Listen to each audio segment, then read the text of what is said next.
African soil, his roots run deep. Oh, Clyde Sherrady, rise and lead, a force of change, a living creed. He wrote the tales of a people's plight, a voice of truth in the darkest night. With every page, he built a bridge to hope and strength on the highest ridge. No borders hold what love can weave.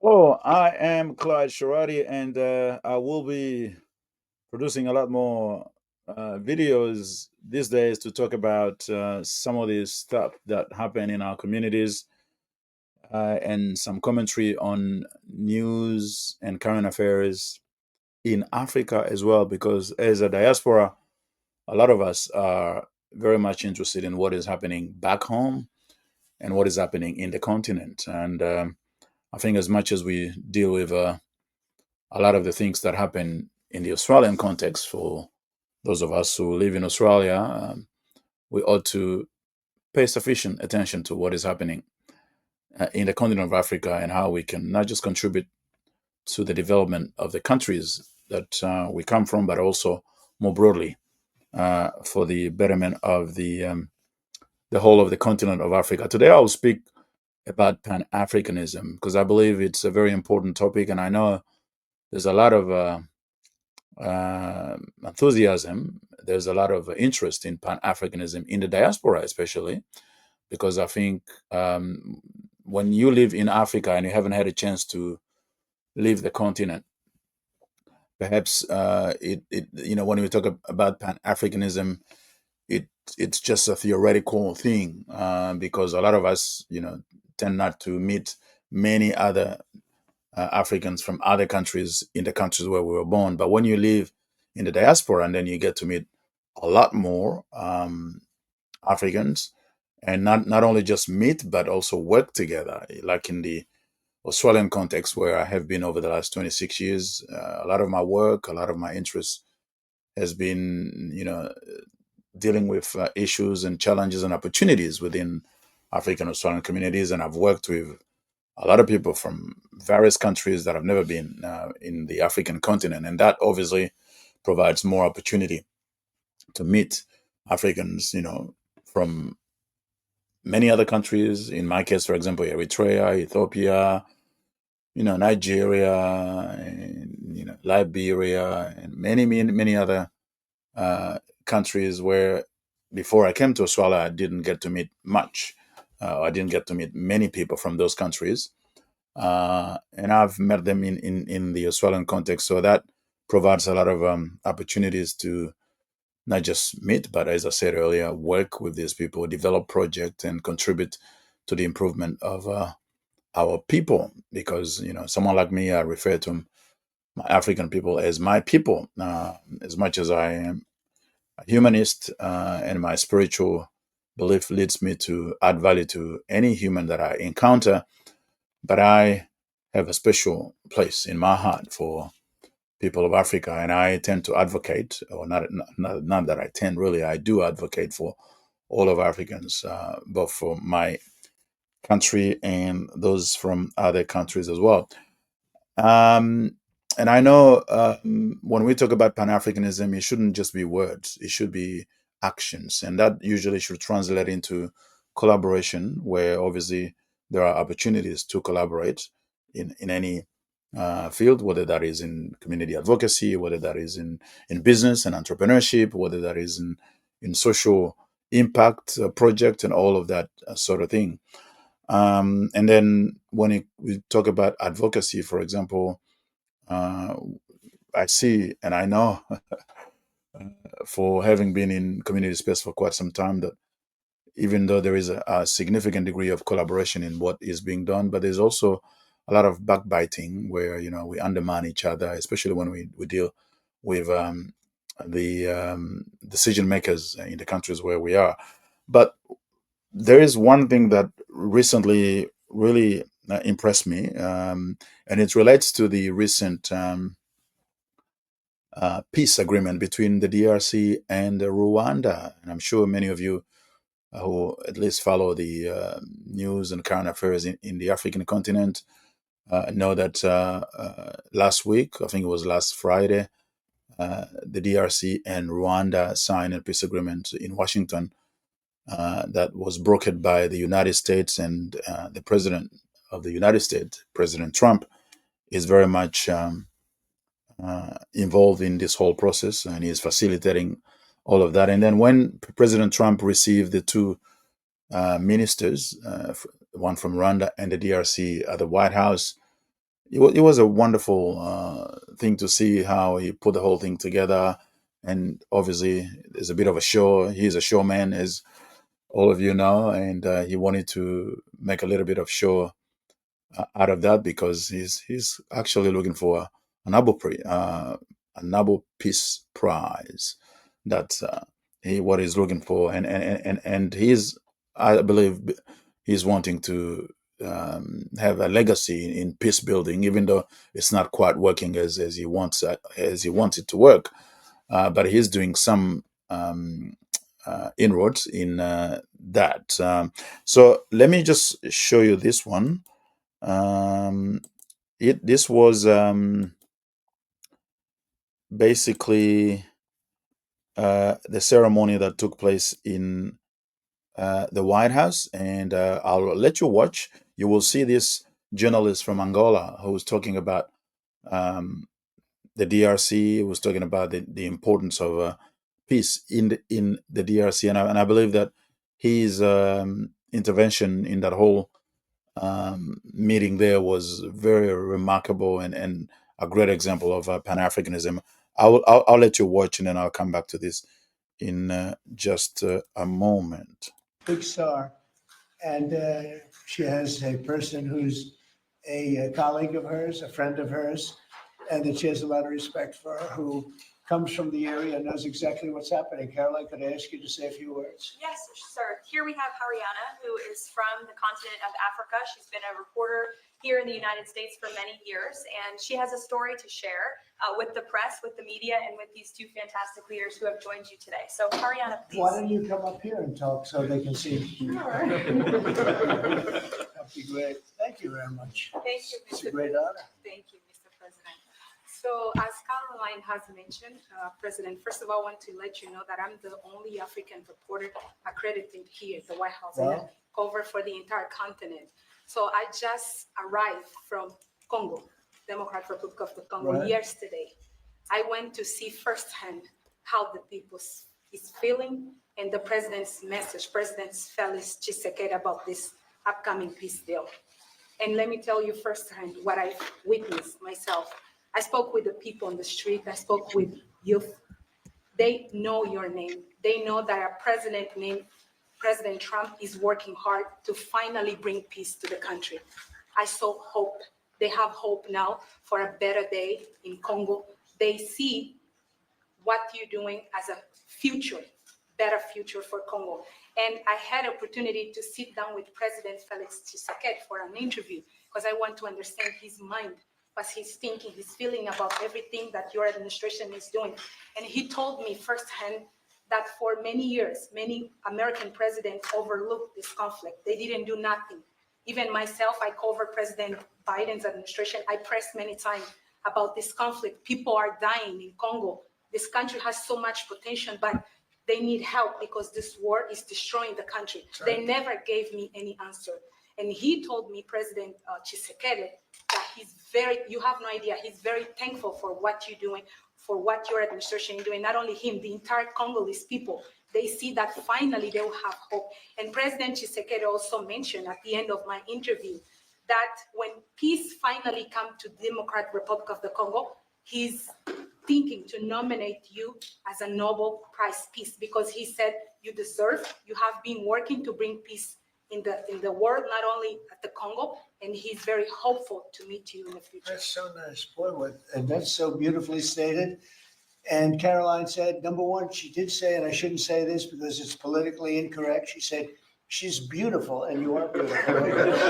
I'm not allowed to say that, that could be the end of my political career, but I'll say it anyway. But but you are beautiful, and you're beautiful inside. So I wish I had more reporters like you. And you covered Africa for a long time? Yes, for over 10 years. Wow. I cover even your first administration. Yes, I know that. That's great. Well, thank you. That's so nice that you said Thank that. you. Appreciate it. And I have one more question, Yes. Mr. President. Since we know in July or in the future, both President of Rwanda and the Congo will be coming Yes. to the United States. In Africa, President John Lorenzo, the president of Angola, he is also the leader of African Union. Good. He Yes, I know. worked very hard to bring peace, but unfortunately. Let's get him here. Yes, that's Okay? Would you invite him for me? Of course. Okay? Of No, course. we'll have. I know that he works very hard, and he's the head of essentially the union. So the union all over Africa, not the kind of union that we have. This is the union all over Africa, and I'd love to have him. So you'll let him know. Of course, Okay. Mr. President. Thank you very much. Thank you, Good. Mr. Now you go back to where you belong, right? That's great. That's a great job. It's real knowledge and real heart too. Congratulations. Okay. Okay, well, if you've watched that, you see this lady. She is a journalist, the only African journalist in the White House, as a White House correspondent. And this person could just potentially just continue to do her job and not really get involved in anything else. But she did, through her contact at the White House, trying to influence to some extent what is happening in the Congo, and she had the opportunity through the president. The president of the United States is the most powerful man in the world, and Trump is even more powerful because he actually wants power and he uses it sometimes, without a lot of regards to traditional. How do I put it? He's just unconventional. He uses his power in a very unconventional way, and this person, this reporter, utilized the opportunity she had to add a little bit of value to the whole thing that was being done at the White House, and trying to convince President Trump and everybody else who was attending. And through that, because of the whole reporting that is, obviously open to the whole world, trying to contribute and bring something positive into that whole conversation. And I think she impacted on President Trump's heart and determination to achieve peace in Africa. Now, I know as a Pan-Africanist that it is actually regrettable that in order for two African countries to achieve peace, they have to go to Washington, because for for many years we've been saying as Pan-Africans that we ought to be able to take care of our own affairs. Self-determination is a pretty important concept that lies at the very heart of the notion of Pan-Africanism. So ultimately, for conflict that arise in the continent, it will be best that we actually resolve these issues in the continent through available African mechanisms. Excuse me, the African Union, many of the regional, organizations throughout Africa. But the Congo and Rwanda has been one conflict where we see the limitations and pretty much, or maybe I would call the weaknesses of Pan-Africanism in the African continent, first and foremost, because even though it is well documented and established that Rwandan government has sent its troops to the Congo, even though it's been denying for many, many years. However, just notice that Rwanda has signed peace agreement with the Congo. Now, if Rwanda officially says it's not in war with uh, Congo and it doesn't have its troops in the Congo, and that the whole conflict with the so-called M23 is a Congolese affair, why is Rwanda signing a peace agreement if it's not involved? Anyway, it's the whole hypocrisy, and I don't want to, go too much into the whole political aspect of it, because that is well documented, and the UN has there's a UN resolution that I think is 2773, something of that type, that was recently issued, asking Rwanda to withdraw its troop from the DRC. Now, this conflict should have allowed existing African mechanisms through the EU and the regional bodies to be able to resolve this matter between Rwanda and Uganda, but it hasn't happened. And the sad part of it is that not almost no African president was able to openly call Rwanda to account and say, "Hey, you have your troops in another country, and you should withdraw your troops." It is well documented everywhere. But anyway, so that's just some of the failure, and the African Union has not been able to resolve the issue. Now, when you see all these conferences that happen all over the place in Africa and beyond, where we talk about resolving issues in Africa by Africans and for Africans' welfare, it's regrettable that this matter couldn't have been resolved. And what is even more regrettable is that one African countries actually attacks and invades another. Yes, there are some issues in terms of, the Rwanda has always claimed that there are groups of what they call the FDLR, former Hutu militia from the previous Habyarimana government back in the 1990s that threatens Rwandan security. Now, just for those who may not necessarily be very familiar with this whole thing, from 1994, when these the former Rwandan army crossed the border when Kagame was coming to power, and he had all these, soldiers from that army coming to Congo, and that these soldiers constitute what they call the FDLR.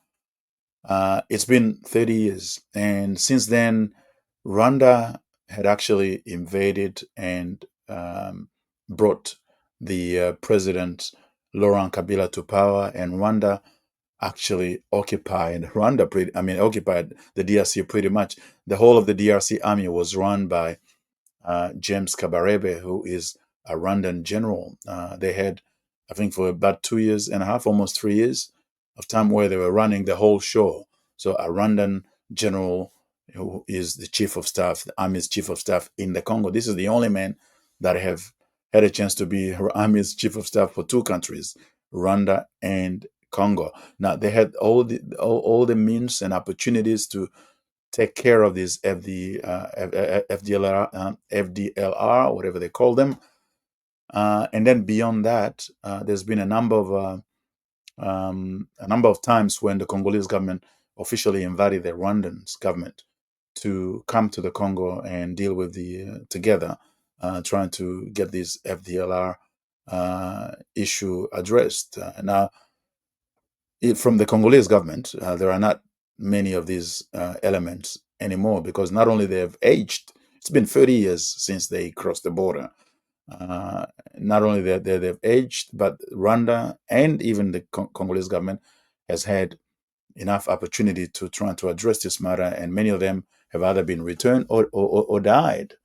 There may be some remnant, some elements here and there, but nothing that would actually constitute any threat to the Rwandan current regime in Kigali.